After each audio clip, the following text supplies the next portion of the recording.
이륙 수능을 공부하다 보면 가장 이제 고민을 좀 많이 하게 될 그런 여러 가지의 쟁점들이 있어.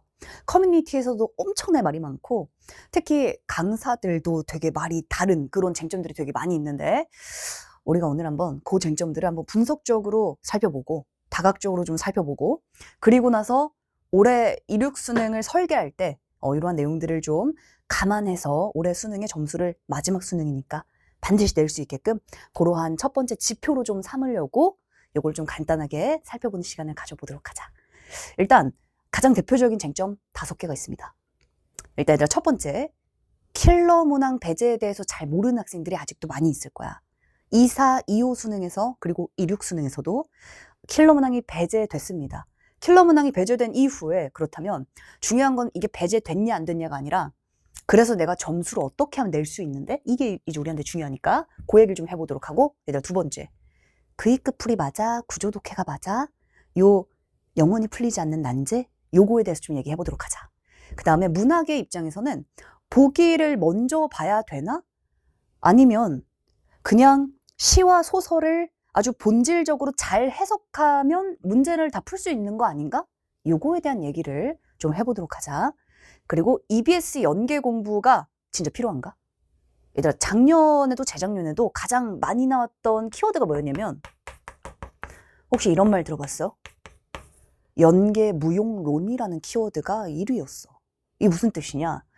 아니, EBS 공부를 내가 그렇게 열심히 했는데 왜 도움이 안 되지? 이거. 그래서 EBS 학습 연계가 많이 된다는 건 알겠는데, 그게 진짜 내가 공부하면 되나? 필요한가? 요거에 대한 얘기를 좀 해보자. 그리고 요거 영원한 숙제죠. 수능 국어는 결국 피지컬 아니야? 재능충들이 잘하는 거 아닌가? 자, 수능 국어는 노력인가 재능인가? 요 얘기를 좀 해보도록 하자. 자, 그럼 일단 첫 번째 논쟁부터 간단하게 들어가 볼까? 일단 킬러 문항 배제 이후에 수능 국어 공부의 방향은 어때야 될까? 일단은 킬러 문항 배제됐을 때 가장 뜨거운 감자가 뭐였는 줄 알아? 당연하게도 이 킬러 문항 배제, 특히 2호 수능은 의대 증원까지 있었어요. 그 이슈가 더해지면서 킬러 문항이 배제됐는데 어떻게 변별력을 주지? 라고 했단 말이야. 자, 이건 쌤이 기사 제목을 그냥 그대로 가져온 건데, 수능 출제 위원장이 이렇게 얘기했어.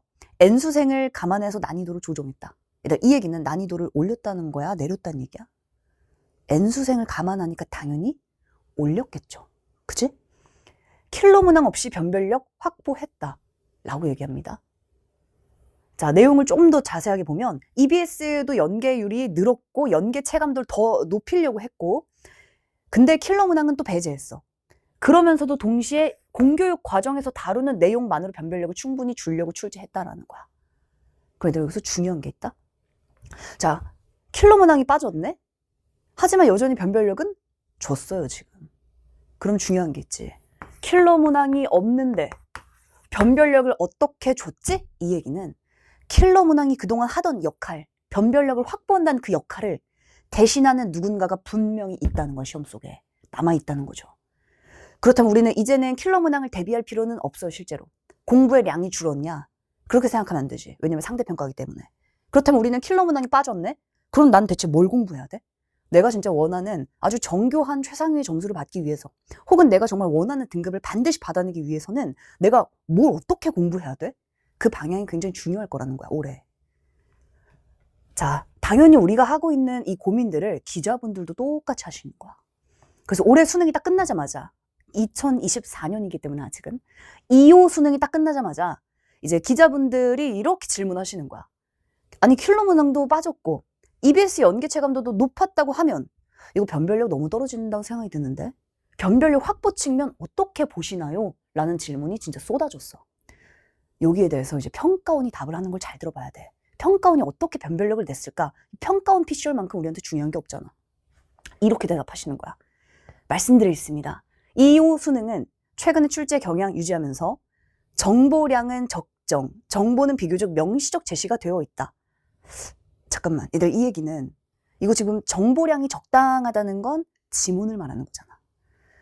근데 지문에서 정보량이 적당하고 정보도 비교적 명시적이다는 얘기, 쉽다는 얘기, 어렵다는 얘기야? 안 어렵다는 얘기거든? 눈에 딱 보여요, 이 얘기잖아. 그러면 이 얘기는 지문은 확실히 쉽다는 얘기지. 그지? 많은 분들이 알고 있듯, 많은 강사들이 얘기하듯, 딱 가시적인 어떤 형식적인 변화가 분명히 있습니다. 근데 그럼 변별력 어떻게 확보했는데? 세부적인 난도 조정은 선지에서 분석할 수 있다는 거야. 선택지의 세부 조정을 통해서 변별력 확보했다는 얘기입니다. 그러면 얘들아, 킬러 문항이 배제되면서 킬러 문항 역할을 대체하는 게 누구야? 지금 선택지란 얘기야. 그러면 우리가 올해 내가 원하는 점수를 받기 위해서 뭘 공부해야 되는 거야? 선택지 공부는 그냥 필수란 얘기야. 그치? 얘들아, 선택지의 세부 조정이라는 건 이제 요렇게 좀 얘기할 수 있어. 우리가 지금 뭐 수업이 아니기 때문에 그냥 간단하게 쌤이 그냥 강사로서 키워드를 좀 얘기해보면, 일단은 선택지 자체에 추상적인 개념을 담고 있는 키워드들이 늘었습니다. 그리고 선택지의 개념 자체가 훨씬 다각화, 심층화됐어. 그러니까 거기서 함정의 포인트가 나올 수밖에 없는 거지. 그리고 또 학생들이 봤을 때 선택지의 길이가 좀 더 길어졌을 뿐 아니라 이 선택지 자체에서 일단은 변형이 커졌어요. 이 변형이란 얘기를 정확하게 하셔. 변형이 많아졌습니다. 그래서 우리가 지문 독해에 몰빵하고 내가 작품을 열심히 암기하면 문제를 그냥 풀겠지? 반대지? 지금 무게중심이 이쪽으로 완전히 이동했다라는 거야. 문항과 선택지 변별을 많이 줬기 때문에 지문은 쉽지만 판단이 어려워지는 거고 변별력을 제대로 줄 수 있었다는 얘기입니다. 이게 킬러 문항 배제의 지금의 수능의 경향인 거야. 이 경향을 제대로 알고 올해 우리가 준비를 하면 점수 낼 수 있다. 오케이? 자, 특히 출제 패턴 일관된다고 하잖아. 그지? 출제 패턴, 출제 경향 그대로 유지했다고 하잖아요. 이 패턴은 계속 반복될 거니까 킬러 문항이 배제됐다는 얘기는 아주 고난도의 문제들, 우리가 정말 막 배워도 열심히 공부해도 맞히기 어려운 것들 있잖아. 그런 거 없다는 얘기거든, 지금. 그러니까 우리가 충분히 이 선택지에서 변별력을 주는 포인트, 선지를 조금 더 정교하게 우리가 분석하고 준비하고 판단의 방법론을 연습하면 잘할 수 있다는 얘기야. 요게 지금 이제 첫 번째 킬러 문항 배제의 가장 핵심적인 학습의 방향이라고 볼 수 있겠습니다. 자, 그럼 이제 두 번째 논쟁으로 가볼까? 일단 두 번째는 그입급 풀이냐 구조 독해냐, 요거 거의 뭐 웅장한 대결이 펼쳐져. 일단 얘들 그입급 풀이 이런 뜻이더라고. 그냥 읽고 그냥 푼다. 혹은 그대로 읽고 그대로 푼다. 일단은 얘들 모든 의도가 있는 글은 다 논증적입니다. 그러면 그냥 읽는다? 이 얘기는 의도를 고려하지 않고 읽는다는 얘기랑 똑같은 거야. 의도대로 읽지 못할 가능성이 굉장히 높다는 얘기입니다. 특히 그입급 풀 자체가 지문을 잘 이해하며 문제가 잘 풀리잖아, 이제 이런 주장에서 출발을 했다고 해. 그러면 지문 잘 읽으면 그냥 풀리겠지? 근데 일단은 중요한 건 잘 읽으면이잖아. 우리가 그입급 풀 그냥 잘 열심히 읽는다. 그러면 글을 읽을 때 어떠한 정보가 중요한 정보인지 감을 잡기도 어려운데? 처음 시작할 때? 그지? 그래서 그입급 풀은 가장 중요한 게 누군가 점수 받을 수 있어요. 하지만 굉장히 그 효과가 한정적일 수 있다는 거야. 효과가 한정적이라는 얘기는 주체 그리고 점수 상승해서. 일단 주체, 누군가는 된다? 누군가는 감을 잡을 수 있어. 감을 잡으면 잘할 수도 있습니다. 하지만 감을 못 잡으면 어떡할 거야? 일단 수능인데 내가 하다 보면 감을 잡을 수 있겠지? 거기에 나의 올해 1년을 다 맡겨야 되겠어? 그러면 안 되는 거야. 왜냐면 이 시험은 철저히 의도를 가지고 있는 시험이고요. 아까 나왔잖아. 패턴을 반복하고 있다고. 반복하고 어떻게 글이 흘러가고 어떠한 정보를 출제하는지가 반복되는데 그냥 읽고 그냥 푼다? 그러면 안 되지. 그지? 눈물쭉.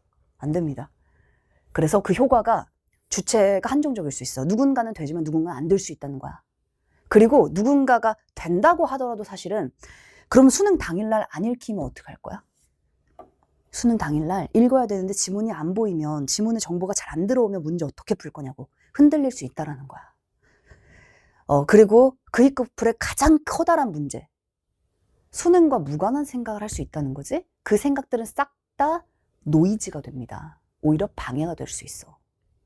수능 당일에는 굉장히 제한된 시간이잖아. 해야 될 걸 딱 해줘야 돼. 내가 생각하는 그 모든 것들은 전부 다 선택지에 수렴될 수 있어야 돼. 한마디로 선지 판단과 무관한 사고는 싹 다 노이즈밖에 안 됩니다. 그래서 그입급 풀은 결론, 대다수의 강사분들도 동일하게 생각하시더라고. 이건 방법론이라 말할 수조차 없다. 오케이? 자, 두 번째, 그럼 구조 독해. 자, 일단 구조 독해라는 것도 보니까 구조를 분석해서 내용을 예측하고 내용을 파악한다. 요게 구조 독해인 것 같아. 근데 사실은 그입급 풀이든 구조 독해든 가장 중요한 게 있어. 선지 판단과 무관한 생각은 싹 다 의미가 없다는 거야. 시험 당일에. 그래서 학생들이 가장 많이 구조독해에서 하는 얘기는 뭐냐면 사후적이지 않아? 이런 얘기를 가장 많이 해. 한마디로 시험 당일엔 저렇게 할 수 있어? 그리고 저렇게까지 하는 게 필요해? 이런 얘기를 한단 말이야. 실제로 구조에 집중하다 보면 내가 구조를 분석하고 오히려 의도와는 무관한 방향으로 갈 수 있지. 왜냐면 구조라는 게 지문을 독립적으로 본다면 더더욱 그렇겠지. 이 구조가 선택지를 전제로 하지 않는 모든 독해 방법론들은 싹 다 시험과는 무관한 겁니다. 그래서 사실은 뭐 다양한 방법론의 명칭들이 있을 거야. 뭐 구조 독해를 하는 분들도 있을 거고, 뭐 거시 미시 독해도 있고요. 뭐 굉장히 다양한 독해 방법론이 강사마다 자기가 붙인 명칭도 있을 거고 다 다를 텐데 어떠한 방법론이 답이다? 답이다라고 말할 수는 없을 거야. 다 상대적일 테니까. 근데 적어도 선택지와 연결되지 않은 방법론들은 전부 다 시험과는 무관할 수 있다는 거. 그건 확실하지. 그래서 모든 내용들은 선지 판단과 직결될 수 있어야 돼. 왜냐면 지금 수능이 선지 판단으로 무게중심 갔기 때문에. 그러니까 더더욱 선택지는 놔두고 내가 지문을 열심히 구조를 끝까지 한번 아주 정교하고 멋있게 분석한다? 멋있게 점수를 내는 게 우리한테 훨씬 더 중요한 거야. 그래서 지문 독해에서 의도하지 않고 요구하지 않는 것들까지 깊이 있게 정교하게 심층적 들어가는 것들 싹 다 시험과는 무관한 것을 하고 있다. 시험이 요구하는 것들을 하자. 알겠지? 그래서 이제 많은 평가원을 분석한 논문들과 단행본들이 있어. 여기서 가장 중요한 키워드가 뭐냐면 적용의 시험이라는 거야. 수능은 적용의 시험. 그 어떠한 방법론이든 이 하나의 지문을 완벽하게 이해하고 끝 하는 순간 이건 수능이 아니라는 거지. 하나를 오늘 이 지문 속에서 배웠다면 다음번에 여기 그대로 나와야 되고 다음번에 또 나와야 된다라고 표현을 합니다. 그래서 적용의 시험이고 그래서 하나의 지문으로는 절대 수능을 말할 수 없다고 해. 하나의 지문이 아니라 이 지문을 관통하는 기준을 학습하는 게 바로 수능이죠. 수능은 적용이 가능해야 되니까. 그리고 가장 중요한 거, 이게 이제 작금의 수능의 경향에서 선택지. 선택지에 자격 있는 정보라는 표현이 들어있어. 일단 선택지의 자격. 선택지는 랜덤하지 않다는 거야. 그러니까 지문을 잘 읽으면 선지를 그냥 고를 수 있어. 이 말은 오히려 반대로 된 거야. 선지를 잘 봐야 지문 속에서 내가 봐야 될 정보들을 역으로 확인할 수 있습니다. 물론 이 하나의 세트를 말하는 건 아니지. 그건 바보팅 탱탱이지. 하나의 세트에서 쌤 그럼 반대로 가면 되나요? 그건 바보팅 탱탱이라고 하지. 우리에게 세트라는 건 적용이라니까. 이 하나의 지문에서 선지를 봤지? 이 선지를 보면 다음번 지문 독해 전제가 보이는 거야. 그리고 나면 선지와 연결되겠죠. 다음번 지문 독해 연결되겠지. 다음번 선지와 연결되는 이게 수능이라는 거지. 그래서 선지를 보면 출제자의 의도가 그대로 보이는 겁니다. 그러니까 킬러 문학 배제와 사실은 연결되는 게 이 수능이라는 시험의 특징이야. 요거에 좀 더 집중하고, 오케이? 그렇게 한번 선지를 통해 다음번 지문 독해에 직결될 수 있는 방법론이라면 뭐든 괜찮다. 하지만 아주 명확한 기준을 갖고 이걸 반복하고 복습하고 체화하자. 그런 방향으로 가야지만 수능 때 점수 낼 수 있거든. 자, 그럼 이제 논쟁 세 번째로 한번 가볼까? 자, 이번엔 문학에 대한 얘기를 좀 해보도록 하자. 특히나 최근에 문학이 또 굉장히 핫해졌어요. 특히 24학년도 수능에, 이사 수능에서는 만점자, 국어 만점자가 64명밖에 안 나왔거든. 엄청난 거지. 그러니까 난도가 진짜 높았다는 얘기인데 이때도 킬러 문항은 배제됐어. 첫 번째 시험이었죠. 킬러 문항이 배제되고 변별력을 엄청나게 제대로 줬던 시험에서 뭐라고 했냐면 불문학이라고 했어. 문학은 지금 굉장히 뜨거운 감자라는 거야. 올해도 마찬가지. 일단 보기 먼저 봐야 하는가? 이거 어떻게 생각해? 일단은 보기를 먼저 봐야 하는가? 요거는 쌤이 기사 하나를 가져왔어요. 기사 제목이야.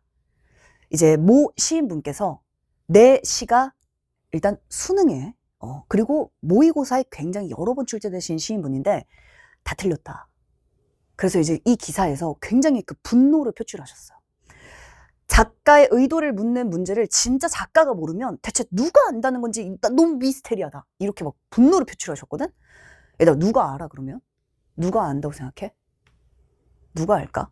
작가도 모른다는데 누가 알까? 자, 그 인터뷰의 내용 일부야. 작품이라는 건 프리즘과 똑같아서 해석 하나로 작품을 한정하면 안 된다라고 비판합니다. 그러면 봐봐. 이 비판의 내용을 잘 보잖아? 우리는 여기서 수능의 정체성을 확인할 수 있지. 이게 수능이라는 거야. 일단 문학작품이라는 건 다각적 해석이 가능합니다. 이렇게도 볼 수 있고 저렇게도 볼 수 있어. 완벽한 하나의 해석? 작가만큼 해석할 수 있어? 작가도 지금 다 틀렸다는데? 작가만큼 해석한다 하더라도 중요한 건 문제를 맞힐 수 있어. 그렇다면? 이게 중요하다는 거지. 하지만 수능이라는 시험은 맞힐 수 있습니다. 우리가. 왜? 우린 작가보다 이 작품을 잘 알지 못하지만 맞힐 수 있지. 왜냐? 딱 해석 하나를 우리는 알 수 있잖아. 그 해석 하나의 관점 우린 정확하게 알 수 있잖아요. 보기를 통해 알 수 있잖아. 선지를 통해 알 수 있잖아. 자, 얘들아 21학년도 구평을 보면 올해 2호 수능에 킥킥 작품이라고 혹시 들어봤어? 얘들아 킥킥 작품이랑 똑같은 작품이야. 이 작품을 보면 한강물 얼고 눈이 내린 날 배들을 구경하러 나갔는데 배들을 보면서 비웃느라 시시덕거렸다. 뭐지? 강물이로 빙그르르 심지어 이제는 웃음을 못 참고 나뒹굴고 있어. 그럼 뭐지? 숨죽이고 있는 것을 비웃으면서 우리는 빙그르르 막 웃고 있어. 미친 건가? 뭐지? 킥킥이랑 비슷한 수준이라는 거야 지금. 그럼 이게 무슨 뜻이지? 이 고민의 시간조차도 뭐냐면 수능에서는 낭비야 낭비. 80분 엄청 빨리 지나가지. 이 80분 동안 시험이 요구하거나 선택지에 나오지 않는 모든 사고들은 싹 다 노이즈라니까. 보기를 딱 보면 이렇게 나와 있죠. 현실은 굉장히 부정적이야. 자유롭게 쓰여야 되는 언어 사용이 제한된 아주 부정적 상황입니다.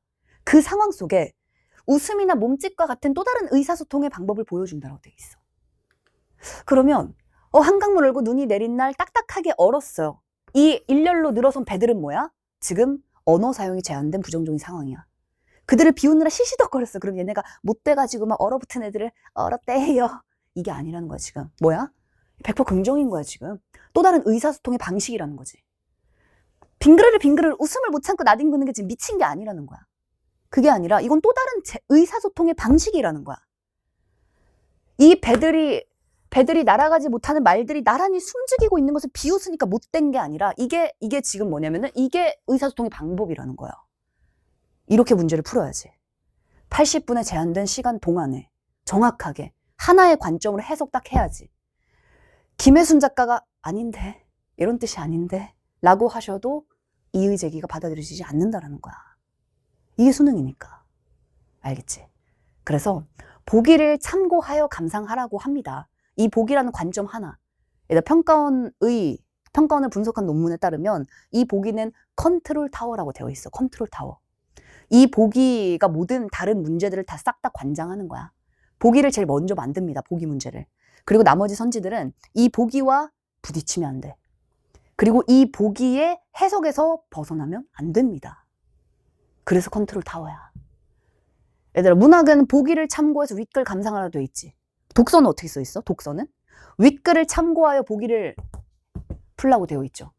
그때 윗글을 참고하는 게 그냥 참고야? 아니야. 관점이란 얘기야. 완벽한 관점이에요. 이 문제를 풀어내기 위한. 이 문제를 포함한 나머지 세트를 풀기 위한 하나의 관점인 거야. 보기 보고 들어가자. 오케이? 자, 논쟁 4번째로 한번 가볼까? 자, EBS 학습은 필요한가? 요 얘기도 한번 해보자. 일단은 EBS 학습에 대해서 한번 좀 더 보자. 2호 수능의 이제 출제 위원장이 이렇게 말씀하셨죠. EBS 연계율 문항수 기준 50% 수준, 연계 체감도 높이려고 노력했다. 그리고 교육부 브리핑에서도 똑같이 발표했어. 연계 체감률 총 51.1% 국어만. 문항수가 무려 23문항이 연계가 됐어. 얘들아 23문항인데 안 할 거야? 이거는 너무 당연한 거야. EBS 연계 무조건 해야 하는 게 너무나 당연합니다. 근데 그럼 생각해 봐야 될 게 이게 대체 왜 논쟁일까요? 사실은 EBS가 처음에 왜 도입이 됐는 줄 알아? 이거는 수험생들의 학습의 부담을 경감해 주려고 도입한 게 EBS야. 왜냐면 수능이라는 게 범위가 없기 때문에 뭐 무한정 하다 보면 너무나 부담스럽잖아. 컨텐츠도 요즘 너무나 많고 그러니까 뭘 해야 될지도 모르겠고 해도 도움이 되는지도 모르겠고 그런 부분에 너무 부담이 많으니까 잡아준 거란 말이지.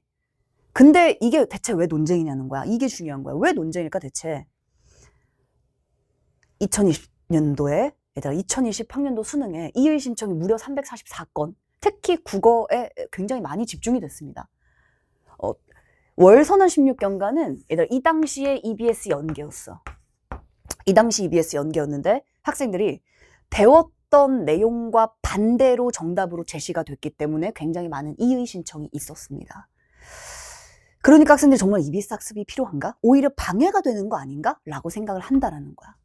그렇다면 EBS 학습을 논쟁되는 이유는 하나야.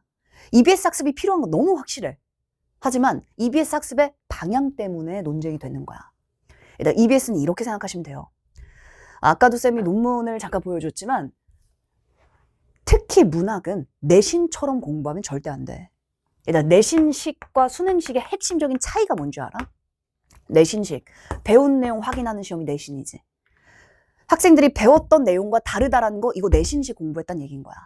내신식으로 공부하고 내가 아는 작품을 이렇게 풀어야지 틀렸지. 그지? EBS라 하더라도 혹은 기출이라 하더라도 혹은 그게 고3 컬이라 하더라도 내신식으로 공부하는 순간 점수 안 나옵니다. 그래서 얘들 수능식이라는 건 내신과는 달라요. 문학이라는 건 아까도 나왔잖아. 다각적인 해석이 가능하다고. 그걸 잡아주는 게 바로 그동안의 기출군의 특징들인 거고 선택지 개념인 것이고 보기인 거야. 그러면 내가 암기한 이 정보가 아니라는 거야, 절대로. 그러니까 얘들아, 우리가 EBS를 공부할 때도 마찬가지. 딱 목차만 보더라도 작품들이 쫙 있다는 얘기는 이 작품들을 마치 내신처럼 정보 습득식으로 공부를 한다는 얘기예요. 그건 실제 의미가 없을 수 있지. 혹은 이 평가원의 출제 방향과 내가 반대로 공부했거나 혹은 조금 다르게 공부했다. 다르게 공부할 수 있잖아, 충분히. 언제나 열려 있어요. 왜냐면 관점을 딱 하나로 제한하는 걸 다들 비판한다니까. 그 하나의 관점이 뭔지는 시험지를 열어봐야 아는 거야. 그냥 아무도 알 수가 없어. 유사한 범주에서 수업을 할 뿐이지, 다 같이. 그랬을 때 내가 이 작품들을 알고 확인하자 이 생각부터가 이미 내가 연계 무용론을 내가 만들어낼 수 있다는 거. 그 생각만 버리면 돼. EBS는 이렇게 하나씩 작품을 내신처럼 열심히 공부하자 그 생각만 안 하시면 돼요. EBS 작품을 공부할 때도 기출 공부할 때랑 그래서 똑같이 공부하는 거야. 기출 공부할 때도 우리가 이 하나의 작품 아는 거 아무 의미 없다는 거 알잖아. 이 지문 하나 작품 하나 앞으로 안 나올 건데 앞으로 안 나오니까 얘는 그렇게 공부 안 하고 EBS는 앞으로 나올 거니까 알면 좋지? 아니라는 거야. 기출 공부할 때, EBS 공부할 때 학습의 방향은 동일해야 돼요. 알겠지? 그래서 EBS는 학습의 방향이 문제인 것이지 내신식 학습으로 EBS를 암기하고 혹은 정보를 습득하고 기억할 때가 문제인 것이지 EBS 작품 자체는 EBS 연계율은 올해도 굉장히 중요할 거고요. 더 중요할 수 있습니다. 점점 중요해지고 있잖아. 아, 벌써 논쟁이 다 끝났네. 자, 이제 마지막 논쟁. 벌써 4개 논쟁 얘기했고, 이제 마지막 5번째 논쟁을 한번 얘기해 보도록 하자. 아, 어떻게 보면 사실은 가장 본질적인 질문일 수도 있어. 수능 국어는 그래서 재능인가 노력인가? 너 어떻게 생각해? 재능일까 노력일까? 쌤이 의견을 들어보니까 많은 전문가분들도 이렇게 생각을 하시는 분들도 계신 것 같아. 물론 재능이 없진 않다. 한 0.1% 혹은 1%? 막 세종대왕님 같은 분들 계시잖아. 그런 식으로 그냥 막 태어날 때부터 100 이런 사람들 그냥 100 아니냐? 좋아요. 우리가 그런 분들 논할 필요가 없는 거야.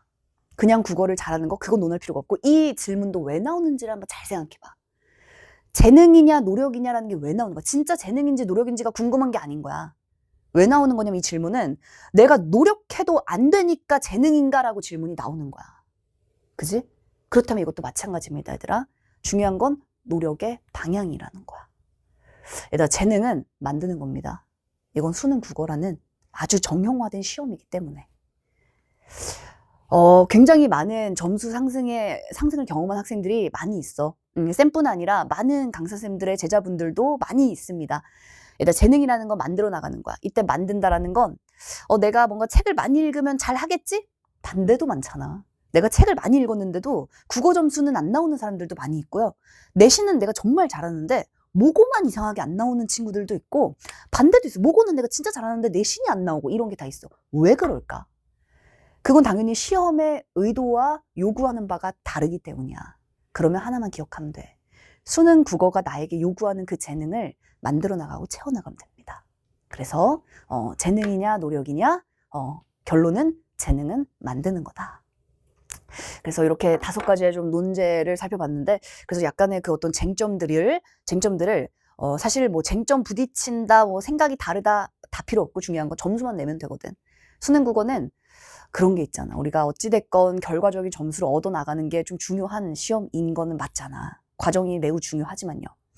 일단 쌤도 문학을 너무 사랑해서 쌤은 대학원에서도 문학을 공부를 했던 사람인데 어쩔 수 없이 수능 국어를 가르칠 때는 문학을 제한된 관점에서 학습하게끔 그 시선을 가르치는 사람이야. 그래서 쌤도 문학 작품에 대해서 어떤 다각적으로 감동받고 문학 작품을 잘 받아들이고 느끼고 이런 부분들 대학 가서 꼭 했으면 좋겠어. 하지만 우리가 어쨌든 올해 1년만큼은 이력 수능을 공부할 때만큼은 그래도 우리가 이 수능 국어가 요구하는 재능을 그래도 흔들리지 말고 그 방향 안에서 만들어 나가 보도록 하자.